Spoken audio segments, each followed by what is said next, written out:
Dalam nama Bapa dan Putra dan Roh Kudus. Amin. Ya Allah Bapa kami, Tuhan langit dan bumi, kerajaan-Mu Kau wahyukan kepada orang kecil dan rendah hati.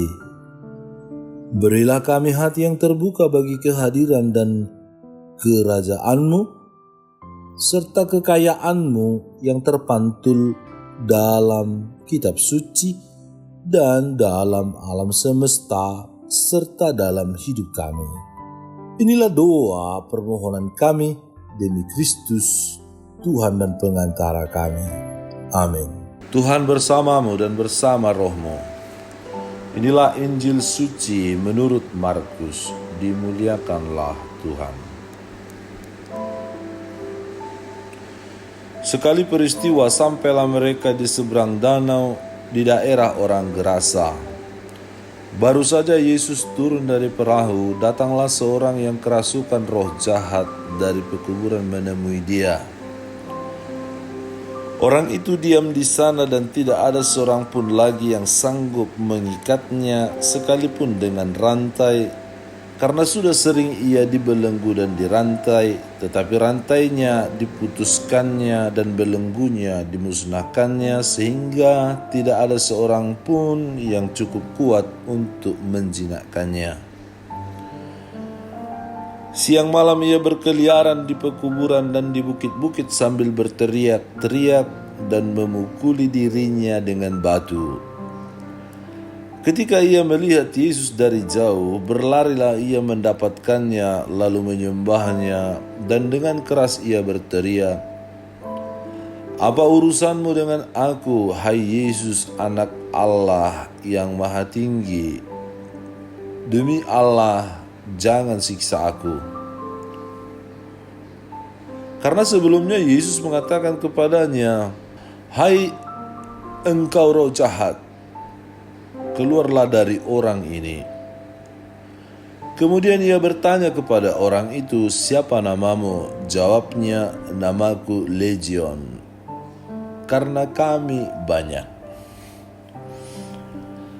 Ia memohon dengan sangat supaya Yesus jangan mengusir roh-roh itu keluar dari daerah itu. Adalah di sana di lereng bukit sejumlah besar babi sedang mencari makan. Lalu roh-roh itu meminta kepadanya, katanya, "Suruhlah kami pindah ke dalam babi-babi itu, biarkanlah kami memasukinya." Yesus mengabulkan permintaan mereka. Lalu keluarlah roh-roh jahat itu dan memasuki babi-babi itu. Kawanan babi yang kira-kira 2.000 jumlahnya itu terjun dari tepi jurang ke dalam danau dan mati lemas di dalamnya. Maka larilah penjaga-penjaga babi itu dan menceritakan hal itu di kota dan di kampung-kampung sekitarnya. Lalu keluarlah orang itu untuk melihat apa yang terjadi. Mereka datang kepada Yesus dan melihat orang yang kerasukan itu duduk, sudah berpakaian dan sudah waras, orang yang tadinya kerasukan legion itu. Maka takutlah mereka.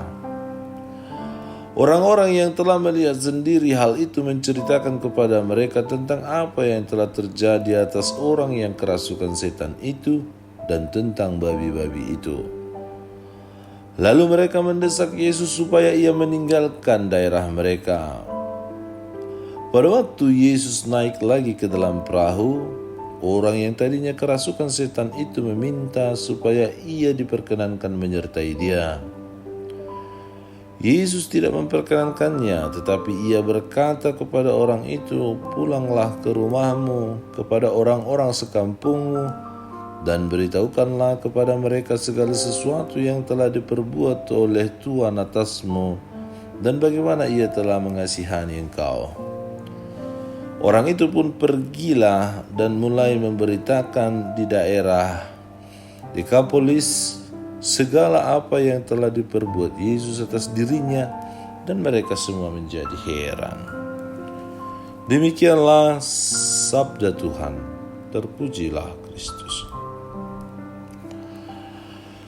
Saudara dan saudari terkasih dalam Kristus Yesus, perikop Markus mengisahkan perjumpaan Yesus dengan seorang yang kerasukan roh jahat di daerah Gerasa, sebuah wilayah non-Yahudi. Fakta bahwa Yesus sengaja menyeberang ke wilayah ini mau menunjukkan bahwa misinya melampaui batas segala bangsa, mencakup semua manusia tanpa memandang latar belakang mereka. Pria yang kerasukan ini digambarkan sebagai seorang yang tidak terkendali, hidup di kuburan, dan sering melukai dirinya sendiri dengan batu. Kondisi ini melambangkan keterasingan total dari komunitas dan ketidakmampuan manusia untuk membebaskannya dari kuasa, dari belenggu si jahat. Ketika berhadapan dengan Yesus, roh-roh jahat dalam diri pria itu langsung tunduk dan menyebut diri mereka sebagai legion, istilah militer Romawi yang berarti pasukan besar, menunjukkan bahwa jumlah roh yang merasukinya sangat amat banyak. Namun meskipun begitu kuat, roh-roh itu tetap tidak berdaya di hadapan Yesus. Permohonan mereka agar diizinkan masuk ke kawanan babi memperlihatkan bahwa mereka tidak dapat bertindak tanpa izin Tuhan, menegaskan otoritas penuh Yesus atas kekuatan jahat.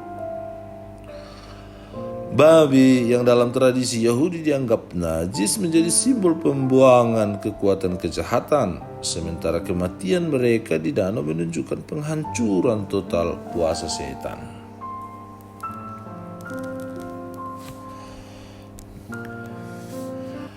Namun reaksi orang-orang Gerasa justru mencengangkan, bukannya bersyukur atas mujizat ini, mereka malah takut dan meminta Yesus pergi. Hal ini mencerminkan kecenderungan manusia yang lebih mementingkan keamanan dan kenyamanan materi dibandingkan dengan keselamatan rohani.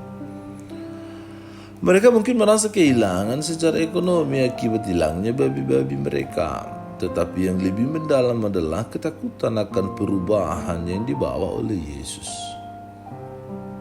Kehadiran Yesus mengganggu keteraturan yang mereka kenal, sehingga mereka lebih memilih untuk mengusirnya daripada menerimanya. Di sisi lain, pria yang telah dibebaskan ingin mengikuti Yesus, tetapi Yesus memintanya untuk tetap tinggal dan bersaksi di antara orang-orang sekampungnya. Ia menegaskan bahwa tidak semua orang dipanggil untuk mengikuti Yesus secara fisik, tetapi setiap orang dipanggil untuk menjadi saksi kasih dan kuasanya. Dengan demikian, kisah ini bukan hanya tentang pembebasan dari roh jahat, tetapi juga tentang misi, kesaksian, dan respon manusia terhadap keselamatan yang ditawarkan oleh Tuhan. Markus ingin menunjukkan bahwa Yesus bukan hanya penyembuh, tetapi juga Tuhan yang berdaulat atas seluruh alam semesta, termasuk kuasa gelap yang berusaha menguasai dan membunuh manusia. Saudara-saudari terkasih, kita belajar bahwa Yesus datang untuk membebaskan manusia dari belenggu dosa dan kuasa kegelapan.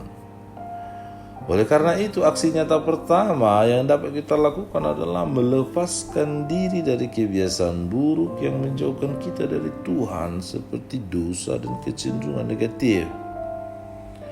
Kita bisa memulainya dengan menerima sakramen tobat secara teratur dan berusaha hidup lebih dekat dengan Tuhan. Selain itu, kita diajak untuk tidak takut berubah dan bertumbuh dalam iman. Orang-orang Gerasa menolak Yesus karena takut akan perubahan, tetapi kita justru harus berani menerima pembaharuan hidup dengan lebih rajin berdoa, membaca kitab suci, dan berpartisipasi aktif aktif dalam kehidupan menggereja. Selain bertumbuh secara pribadi, kita juga dipanggil untuk menjadi saksi kasih Kristus dalam seluruh tugas karya dan pelayanan kita, dimanapun kita, seperti pria yang disembuhkan oleh Yesus.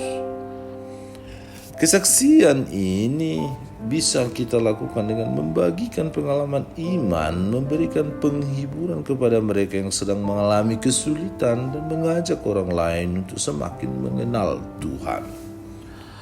Allah Bapa yang Maha Murah, Engkau selalu menyertai langkah hidup kami. Tuntunlah kami dengan Roh Kudus-Mu selalu dalam setiap perjuangan hidup kami. Semoga kami mampu melayani sesama dan memuliakan Dikau dalam setiap pekerjaan kami. Allah Bapa kami, penuntun kehidupan, Engkau telah menuntun Abraham menuju tanah terjanji. Engkau juga menuntun bangsa Israel menuju tanah Yerusalem melalui tangan Musa.